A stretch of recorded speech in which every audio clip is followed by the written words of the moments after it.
سورہ بقرہ شریف کی 260 نمبر آیت کے اندر اللہ کریم جل شانہ اور اس کے پیارے خلیل جناب سیدنا ابراہیم علیہ السلام کے درمیان بڑا پیار بھرا جو مکالمہ ہوا اس کا ذکر کیا گیا ہے اس آیت بینہ کے اندر. اور اس سے یاد رکھیں کہ غیر مذاہب بالخصوص ہندو مذہب کے عقیدے کا بہت بڑا رد ہے کہ جو کہتے ہیں کہ جب اجزاء ختم ہو جائیں اور اعضاء علیحدہ علیحدہ کر دیے جائیں اور انسان کی لاش، انسان کا مجسمہ وہ بکھر جائے اور اس کو چرند پرند کھا جائیں یا اس کو دریا برد سمندر برد کر دیا جائے تو پھر اس کا حساب کتاب کیسے ہو سکے گا؟ نہ لاش رہے گی، نہ مجسمہ رہے گا، نہ اعضاء اور نہ بوٹیاں، نہ گوشت، نہ ہڈیاں رہیں گی. جب انسان ہی نہیں رہے گا تو انسان کا پھر حساب کتاب کیسے ممکن ہو سکے گا؟ اس کا بھی اس آیت کے اندر بھی رد ہے اور سورہ یاسین شریف کی آخری آیت بینہ کے اندر بھی اس کا رد کیا گیا. اب اس میں جناب سیدنا ابراہیم خلیل علیہ السلام کا ایک سوال ذکر ہے اور سوال اس طرح سے ہے کہ وَإِذْ قَالَ، اور یاد کرو اس وقت کو جب عرض کی ابراہیم علیہ السلام نے ربی ارینی، اے میرے رب دکھا تو مجھے. لفظ تھا اصل میں ربی ارینی، تو وہ جو ربی میں یا تھا نا اس کا معنی ہے اے میرے رب، ارینی دکھا تو مجھے، اضافت کی وجہ سے وہ گر گیا. کیف تحیی الموتیٰ، کیسے تو مردوں کو زندہ کرے گا، یا دوسرا ترجمہ یہ بھی کر سکتے ہیں کیسے تو مردے زندہ کرتا ہے. فعل مضارع کے اندر حال اور استقبال دونوں کا معنی پایا جاتا ہے. استقبال کا معنی کریں گے تو کیسے تو مردہ زندہ کرے گا، مردے زندہ کرے گا، اور حال کا ترجمہ کریں گے تو کیسے رب تعالیٰ تو مردوں کو زندہ فرماتا ہے. قالا، ارشاد فرمایا اللہ تعالیٰ نے اولم تؤمن، کیا اے پیارے خلیل ابراہیم علیہ السلام آپ کو یقین نہیں، یعنی میری قدرت پر یقین کامل نہیں. اب اس کا بعض نے کہا کہ ایمان کا ترجمہ کیا، تؤمن لفظی معنی تو ہے ایمان، کیا تجھے ایمان نہیں یا تم مومن نہیں؟ حالانکہ یہ پیارے انبیاء اکرام علیہ السلام کے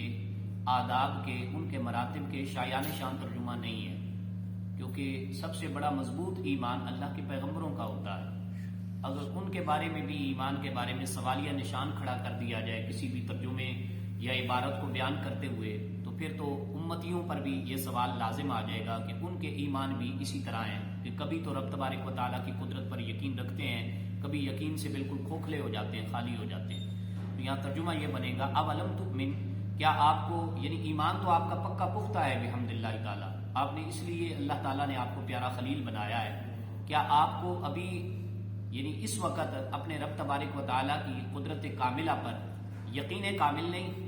قالت، اس کا جواب بھی آگے موجود ہے کہ عرض کی جناب خلیل علیہ السلام تو تسلیم نے، بلا ہاں کیوں نہیں میرے رب، مجھے تو یقین کامل بھی ہے، ایمان بھی پکا اور کھرا ہے. ولکن لیطمئن قلبی، لیکن میں اپنے دل کی تسلی کے لیے یہ بات عرض کر رہا ہوں، یعنی اس لیے کہہ رہا ہوں کہ تاکہ لیطمئن قلبی، میرا دل اطمینان پکڑ لے، میرا دل مطمئن ہو جائے. اب یہ کیوں سوال ہوا؟ اس کے مختلف جو ہے نا وہ مفسرین اکرام نے وجوہات بیان کی. پہلی وجہ اس کی یہ ہے کہ آپ ایک سمندر کے کنارے سے گزر رہے تھے، دریا کے کنارے سے، آپ نے دیکھا ایک انسان کی ڈیڈ باڈی پڑی ہوئی ہے، لاش پڑی ہوئی ہے، اور کبھی اس کو سمندر کی مچھلیاں کھینچا تانی کرتے ہیں، دریا کے اندر لے جاتی ہیں، اس کا گوشت نوچتی ہیں، اس کے اعضاء کو کھاتی ہیں. جب سمندر کا پانی کچھ خشک ہوتا ہے تو پھر دیگر چرند پرند آ جاتے ہیں، وہ اس کو نوچنے لگ جاتے ہیں. تو ابراہیم علیہ السلام نے اس لاش کی کنڈیشن کو عدلتے بدلتے ہوئے دیکھا، کبھی کون سی پوزیشن میں، کبھی کون سی پوزیشن میں. تو ذہن میں ایک سوال اٹھا کہ یہ کیا پھر ڈیڈ باڈی انسان کا مجسمہ ہی سلامت نہیں؟ تو پھر تعجب ہوا کہ میرے رب تبارک و تعالیٰ کی قدرت کتنی بڑی ہے کہ وہ اسے پھر کیسے اکٹھا کرے گی، یعنی اس کا حساب کتاب تو لے گی مگر اسے اکٹھا کیسے کرے گی، کس طرح ہو جاتا ہے؟ یہ تو بالکل اعضاء ختم ہو جاتے ہیں اور اعضائے جسمانیہ کے اوپر سے گوشت نوچ لیا جاتا ہے، ہڈیاں بکھر جاتی ہیں، علیحدہ ٹوٹ پھوٹ کا شکار ہو جاتی ہیں. اور بعض مفسرین نے بیان کیا کہ آپ نے گدھے کو اس حالت میں دیکھا، تو آپ نے جب سوال کیا نا تو اللہ تبارک و تعالیٰ نے آپ کے تعجب کو دور کرنے کے لیے، چونکہ خلیل علیہ السلام تسلیم تھے نا، آپ کا میرا تعجب کرنا یہ کوئی معنی نہیں رکھتا. ہم تعجب زیادہ سے زیادہ متعجب ہوتے ہیں تو کسی عالم سے گفتگو کر لیتے ہیں، کسی دین والے سے، صاحب بصیرت سے، صاحب علم سے، صاحب ادب سے، صاحب دین و دانش سے سوال کرتے ہیں، جی یہ میرا تعجب ہے، کیا میں صحیح کہہ رہا ہوں یا غلط کہہ رہا ہوں؟ تو وہ کہتا ہے آپ کا زاویہ، آپ کے سوچنے کا انداز درست نہیں ہے. یار یہ طریقہ ہے قرآن مجید کا، یہ علم، یہ ادراک پکڑو اور آپ کے دل کو تسلی ہو جائے. یعنی ہمیں تو دنیا والے انسان ہو کے مطمئن کر سکتے، لیکن پیارے خلیل علیہ الصلوۃ والتسلیم کو جب تعجب ہوا نا اور حیرانگی ہوئی تو اللہ کریم نے آپ کے پیار کی وجہ سے آپ کو اس انداز کے ساتھ طریقہ سکھایا کہ آؤ پھر میں آپ کو اپنی قدرت کا نظارہ کروا دوں. تو ایک یہ ہے مفسرین کی رائے کہ آپ کو تعجب ہوا تو تعجب کو ختم کرنے کے لیے کہ دنیا کے اندر بھی دیکھ لو. اور دوسرا یہ ہے، وجہ یہ ہے کہ جب نمرود کہنے لگا تھا نا وہ پچھلی آیات کے اندر کہ میں بھی مردہ زندہ، میں بھی زندہ کرتا ہوں اور میں بھی مارتا ہوں، تو آپ نے فرمایا یہ تو میرے خدا کے کام ہے، زندگی کا خالق بھی میرا خدا ہے اور میں جس کی توحید کا داعی ہوں، موت کا خالق بھی وہ میرا خدا ہے. تو اس نے جب وہ ایک بندے کو آ کے مارا اور ایک کو زندہ چھوڑا نا تو آپ نے کہا یہ زندہ کرنا اور یہ مارنا یہ میرے رب کا کام ہے، بلکہ اگر کوئی بندہ زندہ ہو اور موت کی حالت میں چلا جائے، وفات پا جائے، اس کو بھی پھر زندہ کرنا میرے رب کا کام ہے. تو اس نے آپ پہ ایک اور سوال داغا جو گزشتہ آیت کی تشریح کے اندر، تفسیر کے اندر نہیں ہے. وہ کیا تھا؟ وہ کہنے لگا کہ اے پیارے ابراہیم، یعنی اے ابراہیم خلیل علیہ السلام، آپ کہہ رہے ہیں کہ میرا رب وہ ہے کہ جو بندہ مر بھی جائے تو اس کو زندہ کر سکتا ہے، تو کیا آپ نے کبھی دیکھا کہ آپ کے رب نے اس طرح کیا ہے؟ تو آپ نے چونکہ دیکھا نہیں تھا تو فرمایا، بعض مفسرین کے مطابق آپ نے خاموشی اختیار فرمائی چونکہ دیکھا نہیں تھا، اور بعض کے مطابق آپ نے نہیں میں، نفی میں جواب دیا، میں نے دیکھا نہیں. تو جب وہاں پہ یہ سوال ہوا نا کہ مردے کو زندہ کیا جانا کیا آپ نے دیکھا ہے، تو آپ نے جب نفی میں یا خاموشی کے ساتھ جواب ارشاد فرمایا تو اللہ تبارک و تعالیٰ نے آپ کی شان بڑھانے کے لیے، آپ کو مزید مرتبہ بلندی اور رفعت کے مقام سے امکنار کرنے کے لیے کہا ہے پیارے خلیل علیہ الصلوۃ والتسلیم، تاکہ آئندہ سے کوئی آپ سے یہ سوال اس طرح نہ کر سکے. کوئی کہے کہ آپ نے مردے کو بھی کبھی زندہ کیا جانا دیکھا ہے، اپنے رب کی یہ شان بھی دیکھی ہے، آپ پیارے خلیل ہوں تو آپ اس طریقے سے کھلم کھلا جواب دے سکے، ہاں میں نے مردوں کو اللہ کریم کی جناب سے زندہ ہوتے ہوئے بھی دیکھا ہے. قیامت والے، محشر والے منظر نامے تک کا انتظار ہی آپ کو نہ کرنا پڑے، وہ کوفتی برداشت نہ کرنی پڑے، آپ بلا جھجک بڑے دبدبے کے ساتھ، روب کے ساتھ یہ جواب دے سکیں کہ ہاں میں نے اپنے رب کی یہ قدرت بھی، اس کا بھی مشاہدہ کیا ہے. تو آپ اس وجہ سے یہ منظرنامہ آپ کو دکھایا گیا. اور تیسری وجہ یہ ہے کہ یہ آپ نے کیوں کیا، اللہ تعالیٰ سے اس طرح کا سوال کیوں کیا؟ اس کا آسان سا جواب یہ ہے کہ جب اللہ تبارک و تعالیٰ نے آپ کو مرتبہ خلیل پر سرفراز فرمایا نا، آپ اللہ تبارک و تعالیٰ کی طرف سے خلیل کا لقب آپ کو عطا کیا گیا، ٹائٹل دیا گیا، تو آپ کی جناب میں، بارگاہ میں ایک فرشتہ آیا اور فرشتے نے آپ کو یہ خوشخبری سنائی، بشارت دی کہ اے پیارے ابراہیم، آپ پہلے ابراہیم علیہ السلام تھے لیکن اب ساتھ میں خلیل علیہ الصلوۃ والتسلیم بھی بن گئے. خلیل کہتے ہیں دوست کو، اللہ کے دوست بھی بن گئے. تو آپ نے فرمایا کہ اس کی کوئی نشانی؟ تو انہوں نے کہا اس کی نشانی یہ ہے کہ اللہ تعالیٰ نے آپ کو مستجاب الدعوات بنایا ہے، یعنی اللہ تبارک و تعالیٰ آپ کی دعا کو قبول فرمائے گا. آپ نے فرمایا اس کی کوئی نشانی کہ میری دعا قبول ہوتی ہے؟ تو اللہ تبارک و تعالیٰ نے آپ کو یہ طریقہ بتایا کہ پھر آپ سوال کرو نا دنیا کے اندر ہی کہ آپ کی دعا قبول ہوتی ہے یا نہیں. آپ چلو مردے ہیں نا، مردے زندہ ویسے نہیں کیے جاتے، آپ یہ عجیب سا سوال کریں نا کہ اللہ تعالیٰ آپ کو مردے بھی زندہ کر کے دکھائے، تو یہ بھی اللہ تبارک و تعالیٰ آپ کی دعا کو قبولیت کا شرف اور اعزاز عطا فرمائے گا، اور آپ کو پتہ لگ جائے گا کہ آپ جو خلیل ہونے کے مراتب پہ، منصب پہ فائز کیے گئے ہیں، وہ فرشتہ آپ کے پاس جو خبر لے کے آیا ہے اللہ تبارک و تعالیٰ کی طرف سے، وہ بشارت آپ کو ٹھیک سے دی گئی ہے. تو آپ نے اس لحاظ سے یہ التجا کی اللہ کی بارگاہ میں، اور جب یہ التجا کی نا کہ میرا دل تاکہ مطمئن ہو جائے، یعنی یہ اس حوالے سے، اینگل سے سوال نہیں ہے کہ پہلے میرا دل مطمئن نہیں ہے، میں پتہ نہیں معاذ اللہ ثم معاذ اللہ اپنے رب تبارک و تعالیٰ کی قدرت پر، زندہ کیے جانے پر، مردوں کو زندہ کیے جانے پر میں شک رکھتا ہوں، پکا یقین نہیں ہے. اطمینان قلب اس بات پر ہو جائے کہ واقعی ہی آپ نے مجھے اپنے خلیل ہونے کے لیے چن لیا ہے. یعنی یہ جو فرشتہ آیا ہے نا، تو میں اس لائق نہیں ہوں، یہ ان کی عاجزی ہے، بڑی ہستیوں کی عاجزی ہے. جس طرح رسول اللہ صلی اللہ علیہ وسلم فرماتے تھے نا، میں اولاد آدم کا سردار ہوں. میں نے آپ کو حدیث سنائی تھی پچھلے دنوں کہ ولا فخرا، بات اپنی شان اور مراتب کی بیان فرماتے ہیں سرکار مدینہ صلی اللہ علیہ وسلم، لیکن ساتھ میں فرماتے ہیں ولا فخرا، عاجزی کا یہ مقام ہے. اور اکثر احادیث کے اندر آپ نے فرمایا ہوا ہے کہ ابراہیم علیہ الصلوۃ والتسلیم ہمارے بڑے ہیں، میرے جد امجد ہے. تو اللہ تبارک و تعالیٰ نے آپ کو امام الانبیاء سید المرسلین کا لقب عطا فرمایا، شان و شوکت عطا فرمائی، لیکن عاجزی بہرحال رسول اللہ صلی اللہ علیہ وسلم کی برقرار رہی اتنا مرتبہ پانے کے باوجود بھی. تو سیدنا ابراہیم خلیل علیہ الصلوۃ والتسلیم نے یہ جو فرمایا نا، تاکہ میرا دل مطمئن ہو جائے، یہ سوالے سے تھا کہ اچھا ٹھیک ہے، پھر میں جان لوں کہ واقعی اللہ تعالیٰ نے مجھے خلیل بنا لیا ہے، میں اللہ کا دوست بن گیا ہوں. کیونکہ اس سے پہلے اللہ تعالیٰ نے کسی کو اس طرح کا لقب نہیں دیا انبیاء اکرام علیہ الصلوۃ والتسلیم میں سے. تو آپ کو اللہ تبارک و تعالیٰ نے کیا حکم دیا کہ آپ پھر اس جانچ پڑتال کے لیے کہ رب تبارک و تعالیٰ کیسے اپنی قدرت کا آپ کو مشاہدہ کروائے گا، کہ قالا فرمایا اللہ تعالیٰ نے فخذ اربعۃ من الطیر، آپ لیجئے یعنی پکڑیے، فخذ کا معنی پکڑیے، لفظی معنی اربعۃ من الطیر، طیر کہتے ہیں پرندوں کو، پرندے کو 4 پرندوں کو پکڑیے، 4 پرندوں کو پکڑیے، فسرہن الیک، اور انہیں اپنے ساتھ مانوس کر لیجئے، یعنی اپنے ارد گرد قریب کر لیجئے، اچھی طرح جانچ پڑتال کر لیجئے کہ 4 پرندے لے آئے ہو، اور یہ 4 پرندے غذا بھی کھاتے ہیں، اپنے وقت پر خوراک کھاتے ہیں، اور یہ فلاں فلاں اقسام کے انواع کے یہ پرندے ہیں، اور یہ بولیاں بولتے ہیں، اور یہ اس وقت اڑتے ہیں اور اس وقت غذا کھاتے ہیں، اور یہ آرام بھی کرتے ہیں اور یہ جاگتے بھی ہیں. یہ سارے جس طرح عام پرندے کرتے ہیں نا، آپ کو اچھی طرح تسلی ہو جائے کہ یہ پرندے اسی طرح سے ہیں، نہ کوئی بیمار ہے، نہ کوئی دوسرے پرندوں سے مختلف انداز اور غذا کھانے والا ہے، اسی عام طریقے سے جس طرح جانور کے پرندے ہیں، اڑنے والے، پھرنے والے، گھومنے والے، یہ اسی طرح کے پرندے اپنے ساتھ مانوس کر لیجئے نا، تاکہ آپ کو پتہ چل جائے کہ وہی پرندے ہیں جن کو میں نے پہاڑ کے اوپر رکھا تھا، وہی پرندے ہیں جن کو میں نے ذبح کیا تھا، وہی پرندے ہیں جن کو میں نے ٹکڑے ٹکڑے کیا تھا. آپ کو ان کی پکی نشانی اور علامت محسوس ہو جائے، اتنا ان کو اپنے قریب کر لیں، مانوس کر لیں. کیونکہ ایسے ہوتا ہے نا، اڑتے ہوئے پرندے دیکھیں تو میرے اور آپ کے سامنے اڑتے ہوئے پرندے ابھی سے گزرے ہیں، پھر تھوڑی دیر کے بعد دوسرے گزرے ہیں، تو کیا پتا ہے یہ وہی پرندہ ہے دوبارہ جو اڑ رہا ہے، ہواؤں میں تیر رہا ہے. ہو سکتا ہے آپ کہیں یہ وہی پرندہ ہے، میں کہوں نہیں یہ کوئی اور پرندہ ہے، اور قسم کا ہے. اور جب کوئی پرندہ قریب ہو تو پھر بندے کو پتہ لگ جاتا ہے، چال چلن سے، اڑان بھرنے سے وہی پرندہ ہے، نہیں اس کی اڑان اسی طرح ہے، یہ اس طرح اڑتا ہے، تو پتہ لگ جاتا ہے. یہ مطلب ہے فسرہن الیک، آپ انہیں اپنے ساتھ مانوس کر لیجئے. اب یہ 4 پرندے کون سے ہیں؟ ایک تھا مرغ پرندہ، ایک تھا مور، ایک تھا کبوتر، اور ایک تھا کوا. یہ 4 پرندے ہیں، اور یہ بعض مفسرین نے فرمایا. اور جو رأس المفسرین، سید المفسرین حضرت سیدنا عبداللہ ابن عباس رضی اللہ تعالیٰ عنہ وہ فرماتے ہیں کبوتر کی جگہ پہ گدھ تھا، یعنی باقی 3 پرندوں پر ان کا اتفاق ہے. وہ فرماتے ہیں مور بھی تھا، مرغ بھی تھا، کوا بھی تھا، اور وہ فرماتے ہیں کبوتر کی جگہ پہ گدھ تھی. تو یہ 4 پرندے ابراہیم علیہ الصلوۃ والتسلیم نے لیے، اور اللہ اکبر کبیرہ ان کا کیا کیا، ثم اجعل علی کل جبل منہن، پھر ان کو ذبح کیا. اور ذبح کر کے نا تفسیر کے اندر آتا ہے کہ انہوں نے ان کے پر بھی اتار لیے، یعنی بالکل جسامت ان کی ننگی ہو گئی، پر اتار لیے اوپر سے،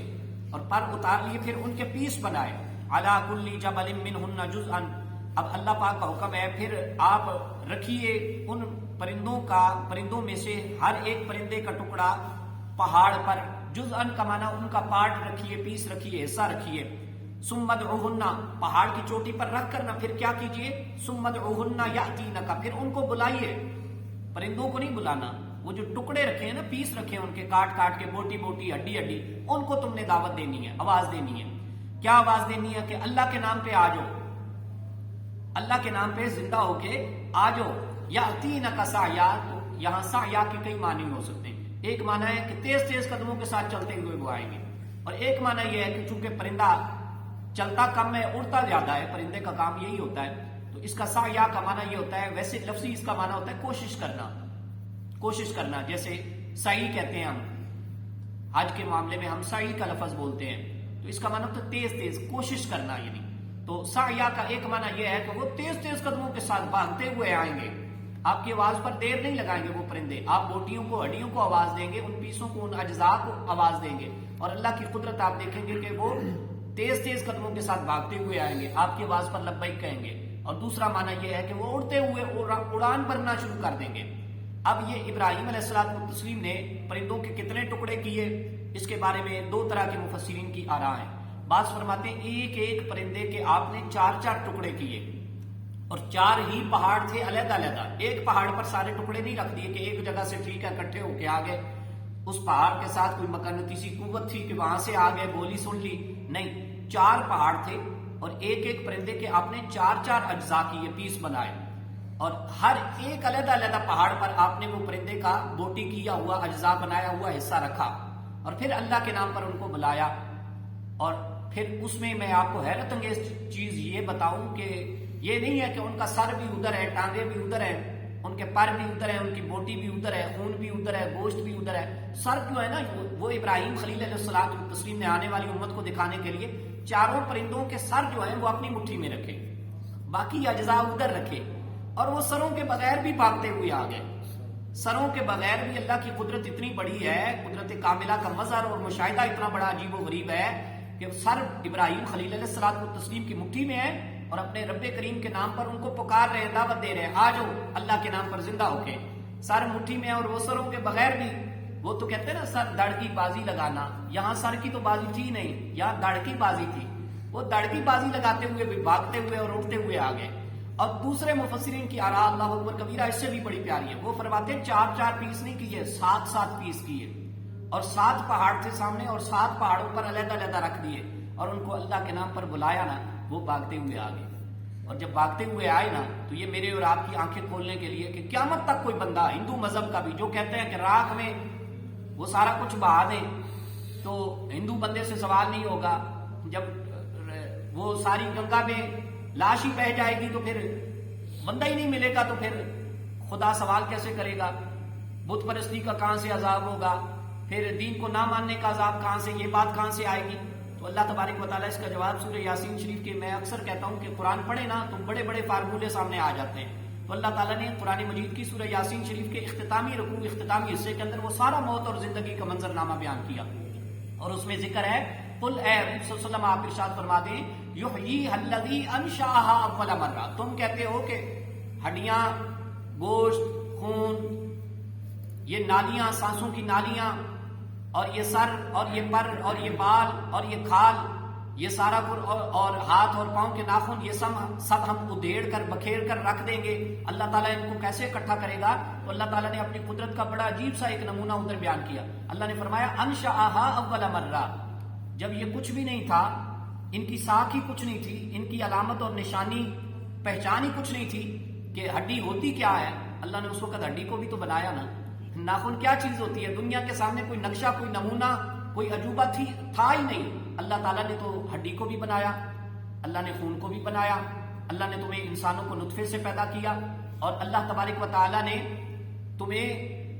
ان چیزوں سے بنایا کہ جن جن چیزوں کا کوئی نمونہ, کوئی نقشہ نہیں تھا, کوئی مثال نہیں تھی. تو پہلی مرتبہ بنانا چیز کا مشکل ہوتا ہے نا. ایک چیز ہے کہ میں اصل میں کتابت کی شکل میں لکھ دوں,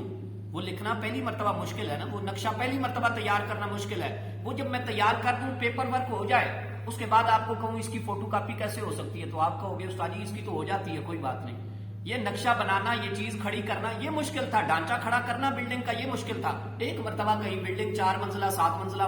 50 منزلہ بھی بن جائے, اس کا نقشہ دنیا کے سامنے نمونہ آ جائے, دوبارہ بنانا تو عام بندے بھی بنا لیتے ہیں. تو اللہ تعالیٰ فرماتا ہے یہ تمہاری عجیب سی عقل ہے. تم کہتے ہو کہ بکھرے ہوئے انسانوں کو کیسے اکٹھا کر سکتا ہے. جس انسان کو یا جن معاملات کو اللہ تعالیٰ نے پیٹوں کے اندر بھی پورا کر لیا ہے, وہ اللہ تبارک و تعالیٰ چونکہ خالق ہے, ہر چیز کا, بوٹی کا بھی خالق وہی ہے, اور نطفے کا بھی, خون کا بھی وہی خالق ہے. تو خالق ہو کے وہ اپنی مخلوق, اپنی پیداوار کو اکٹھا نہیں کر سکتا, وہ کر لے گا. ادھر ہے ارشاد وہو بکل شیء علیم, وہ ہر شے کو جانتا ہے کہ کیسے اکٹھا کرنا ہے. اور ادھر ہے اس کا جواب کہ جب سب کو اکٹھا کر لیا نا ابراہیم علیہ الصلوۃ والتسلیم نے, اور سارے دوڑتے ہوئے آ گئے, تو ابراہیم علیہ الصلوۃ والتسلیم نے فرمایا وَعْلَمْ, یعنی ابراہیم علیہ الصلوۃ والتسلیم کو اللہ تبارک و تعالیٰ نے فرمایا وَعْلَمْ, اور جان لو آپ, ان اللہ عزیز الحکیم, کہ بے شک اللہ تعالیٰ غالب حکمت والا ہے. غالب کس کو کہتے ہیں؟ غالب کا معنی یہ ہے کہ جس کو کوئی محتاجی نہ ہو, یعنی محتاجی مشورے کی بھی نہ ہو. ہمارے ہوتے ہیں نا پی ایم صاحب یا دوسرے پریزیڈنٹ صاحب, مشورے کی تو مشیر رکھے ہوتے ہیں نا 7 قسم کے. ایک ملک کو چلانا ہوتا ہے, 7 8 قسم کے مشیر رکھنے کی ضرورت پڑتی ہے, کہ سائنس ٹیکنالوجی کا علیحدہ مشیر ہے, وزارت مذہبی امور کا علیحدہ مشیر ہے, فلاں کا علیحدہ مشیر ہے, فلاں کا علیحدہ مشیر ہے. تو اللہ تبارک و تعالیٰ کو تو مشیر رکھنے کی بھی ضرورت نہیں، وہ اس طرح کا غالب ہے کہ ساری کائنات اس کے سامنے محتاج ہے، اور اللہ تعالیٰ کسی سے کوئی نہ مشورہ کرتا ہے، نہ محتاج ہے، نہ کسی کی طرف اس کو دیکھنا پڑتا ہے، یہ نہیں غالب ہے۔ اور غالب اس طرح کا کہ بدلہ لینے پہ آئے تو سب سے بدلہ لے لے، اور معاف کرنے پہ آئے تو ساری کائنات کو پل جھپکنے سے پہلے معاف فرما دے، اس طرح کا وہ غالب ہے۔ اور حکیم ان کا معنی حکمت والا ہے۔ حکمت کیا؟ کہ تمہارے گناہوں سے کو وہ دیکھتا ہے، وہ جانتا ہے کہ تم کتنے پاپی ہو، کتنے خطا کار ہو، کتنے گناہ گار ہو، کتنے زانی شرابی ہو۔ یہ اس کی حکمت کے تقاضے ہیں کہ وہ پھر بھی رزق دیتا جا رہا ہے، کافروں کو بھی نوازتا جا رہا ہے، اور ان کو تیل کے سمندر سے بھی نعمتیں بانٹ رہا ہے، ذخائر سے، معدنی ذخائر سے بھی نواز رہا ہے۔ اسرائیل والے اور یہ جتنے دنیا میں آپ دیکھو نا کہ 7 ایٹمی طاقتیں ہیں، تو ان میں سے ایک ہی واحد پاکستان ہے، اسلامی ایٹمی طاقت ہے، باقی تو غیر اسلامی ہیں، یعنی بے دین لوگ ہیں۔ تو اللہ تبارک و تعالیٰ ان کو بھی نواز رہا ہے، یہ اللہ کی حکمت کا تقاضا ہے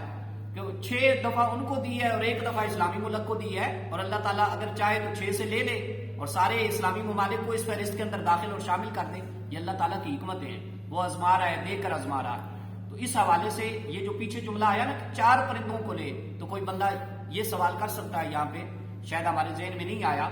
اور آ سکتا ہے بعد میں گھر جا کے، تو اس کا جواب دے دوں کہ کوئی بندہ کہہ سکتا ہے 4 پرندے کیوں؟ کیا اللہ تبارک و تعالیٰ 5 پرندے اکٹھے ہوتے اور ان کے اتنے اجزاء پیس بنائے جاتے ان کو زندہ نہیں کر سکتا؟ یہاں تو صرف 4 پرندوں کو اللہ نے زندہ کیا ہے، اور اللہ تعالیٰ محشر کی مثال دے رہا ہے، وہاں تو پہ تو پوری خلقت ہوگی، ایک ہجوم ہوگا، اور خلقت انسانیت بھی ہوگی، جنات بھی ہوں گے، شیاطین بھی ہوں گے، چرند پرند بھی ہوں گے، ملائکہ بھی ہوں گے۔ تو اللہ تعالیٰ اتنے سب لوگوں کو پھر کیسے زندہ کرے گا اکٹھا کر کے؟ تو اس کا جواب یہ ہے کہ 4 کو صرف اس لیے 4 تک معاملہ محدود رکھا کہ انسان جن چیزوں سے بنتا ہے نا، عناصر سے بنتا ہے، وہ عناصر اربعہ ہیں، یعنی 4 ہیں: ہوا، پانی، آگ اور مٹی۔ اور یہ جو تردد کا شکار ہوتا ہے نا، شک شبے کا شکار ہوتا ہے، یہ بقیہ مخلوقات نہیں ہوتی، زیادہ تر انسان ہی بہکتا ہے، انسان ہی ڈگمگا جاتا ہے، انسان ہی کہتا ہے میں چونکہ اشرف المخلوقات ہوں، اگرچہ صرف انسان اشرف المخلوقات نہیں ہوتا، یہ یاد رکھو کہ صاحب ایمان اشرف المخلوقات ہوتا ہے۔ یہ جو جملہ ہے نا، ہم نے اردو کی کتابوں کے اندر پڑھا ہے، انسان اشرف المخلوقات ہے، میڈیا پہ بھی یہ جملہ متعدد مرتبہ چلتا ہے، انسان اشرف المخلوقات ہے۔ انسان اشرف المخلوقات نہیں کہنا چاہیے، یہ کہنا چاہیے مومن اشرف المخلوقات ہے، کیونکہ اگر انسان اشرف المخلوقات ہے تو پھر اس کا مطلب ہے کہ مومن کا مرتبہ اس سے نیچے ہے۔ وہ انسان ہے، وہ چاہے اسرائیل کا باشندہ ہے، چاہے بے دین بھی ہے، کافر بھی ہے، منافق بھی ہے، یہودیت عیسائیت مذہب والا ہے، تو انسان نہ، تو پھر مومن تو نہ ہوا، تو اس کو ہم نے کہہ دیا اشرف المخلوقات، مخلوق میں سے سب سے اعلیٰ درجہ پانے والا۔ اس کا مطلب یہ ہوا کہ مومن ہے تو پھر اس کا درجہ نیچے ہے، تو یہ غلط ہے۔ تو اس کو بھی ہم اصلاحی طور پہ درست کر لیں کہ مومن اشرف المخلوقات ہوتا ہے، خالی انسان اشرف المخلوقات نہیں کہنا چاہیے۔ تو یہ جو انسان کو بھی ہم اشرف المخلوقات کہہ دیتے ہیں نا، یہ زیادہ اس کمی کا شکار ہوتا ہے، اس کا ذہن پھرتا رہتا ہے، کہتا ہے میں نے نمازیں زیادہ پڑھ لی ہیں، میں نے صدقہ زیادہ دے دیا ہے، میں نے بڑا خیرات میں حصہ لے لیا ہے، میں نے یہ کر لیا وہ کر لیا۔ تو اللہ تعالیٰ کہتا ہے کہ یہ گراوٹ کا شکار نہ ہو، پھر بھی اپنے انجام کا وقت یاد رکھے اور اکٹھا ہونے کا وقت یاد رکھے۔ اور اس میں وہ لوگ بھی جو کہتے ہیں کہ کئی دفعہ ہم مسلمان بھی تردد کا شکار ہو جاتے ہیں کہ ایک بندہ دریا برد ہو گیا، کشتی کو جھونکا آ گیا اور وہ ڈوب گئے بندے 7-8، اور اکثر ہم ایک ہی خاندان کے افراد جو ہیں وہ سمندر میں ڈوب گئے۔ آج کل بالخصوص ایسا جملہ استعمال ہوتا ہے، ذہن میں آتا ہے ان کا پھر کیا بنے گا، ان کا حساب کتاب ہوگا۔ تو حساب کتاب سب کا ہوگا، جن کو مچھلیاں بھی کھا جائیں گی نا، جن کے اعضاء، حساب کتاب ان کا بھی ہوگا۔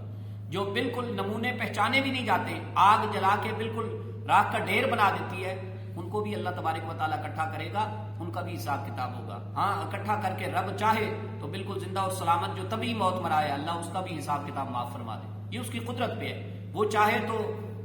حاجیوں میں سے جو پاؤں تلے روند کے، یعنی پاؤں تلے آ کے جو مسلے جاتے ہیں، کچلے جاتے ہیں، اگرچہ وہ پاک جگہ ہے، ان کی بخشش ہونی چاہیے، لیکن یہ لازم ہم نہیں کہہ سکتے مولانا لوگ کہ ان کی بخشش یقینی ہے۔ وہ چاہے تو وہ ان سے بھی حساب لے لے، اور وہ چاہے تو وہ غفور الرحیم ذات ہے، وہ ان کی بھی بخشش فرما دے۔ یہ آیت اس لیے آئی کہ تاکہ خلیل علیہ الصلوۃ والتسلیم کے توسل سے ہمیں اپنے حشر کا وقت یاد رہے، ہم اس کو بھول نہ جائیں کہ محشر کے دن اٹھنا بھی ہے۔ یہ جو دنیا کی اللہ تعالیٰ نے دین کی نسبت سے یا دنیاوی اعتبار سے ہمیں کسی قسم کی کوئی عزت دی ہوئی ہے، یہ عزت سلامت ہے مگر اس کے ساتھ ساتھ عمل بھی سلامت ہونا چاہیے اور آخرت کی بھی تیاری برقرار رہنی چاہیے۔ اللہ تبارک و تعالی ہم سب کو صحیح معنوں میں سالمیت اور ایمانی عقائد کی پاسداری اور حفاظت کی توفیق عطا فرمائے۔ آمین۔ اللہم صلی وسلم علی النبی الطاہر۔ ربنا آتنا فی الدنیا حسنہ وفی الآخرۃ حسنہ وقنا عذاب النار۔ باری تعالیٰ اپنی جود و عطا کرم کے صدقے میں ہمیں معافی عطا فرما، گناہوں کی بخشش عطا فرما، دائمی کلی طور پہ خیر کے رستوں کی طرف گامزن فرما، اپنی معرفت کے نور سے منور یاب فرما، مصطفیٰ کریم صلی اللہ علیہ وسلم کی عشق و اتباع کی دولت عطا فرما۔ یا الہی دین کے صحیح پیغام برحق کو عام کرنے کی توفیق عطا فرما، امت کو وحدت محبت اتفاق عطا فرما، دین اسلام کی خدمت میں سرخروئی کاملیت اور اچھے اخلاص کے جذبات عطا فرما، عجز و عاجزی عطا فرما، غرور تکبر سے، حسد سے، کینہ پرور معاملات سے محفوظ فرما، الہی قلت ذلت علت سے محفوظ فرما، الہی بیماروں کو شفائے کاملہ عاجل عطا فرما، جملہ حاضرین حاضرات کی خیر فرما، الہ العالمین جو کوئی سننے سنانے والے ہیں ان کی خیر فرما، الہی سب کی جائز حاجات کو قبولیت کا شرف عطا فرما، صاحبان روزگار کی روزی میں برکت عطا فرما، گھروں میں جہاں جہاں مشکلات ہیں وہاں پہ مشکلات سے ان کو رہائی عطا فرما، امت کا بیڑا پار فرما، آخرت کی نزا کی مشکلات آسان فرما، بار بار روزہ رسول علیہ الصلوۃ والتسلیم اور حرم کعبہ کی زیارت سے مشرف یاب فرما۔ الہ العالمین جہاں کہیں مسلمان امتی بے روزگار ہیں، جملہ حاضرین میں سے کوئی بے روزگار ہے، یا اللہ صدقہ عظمت قرآن کریم انہی روزگار کی بحالی عطا فرما۔ الہ العالمین بے اولادوں کو اولاد صالح عطا فرما، دین و دنیا کا اور اخروی بالخصوص نفع عطا فرما، اپنے رسول اللہ صلی اللہ تعالیٰ علیہ وسلم کے عشق مطہرہ والے جذبات سے سرشار فرما، سلامتی ایمان کے ساتھ خاتمہ بالایمان خاتمہ بالخیر کی دولت عطا فرما،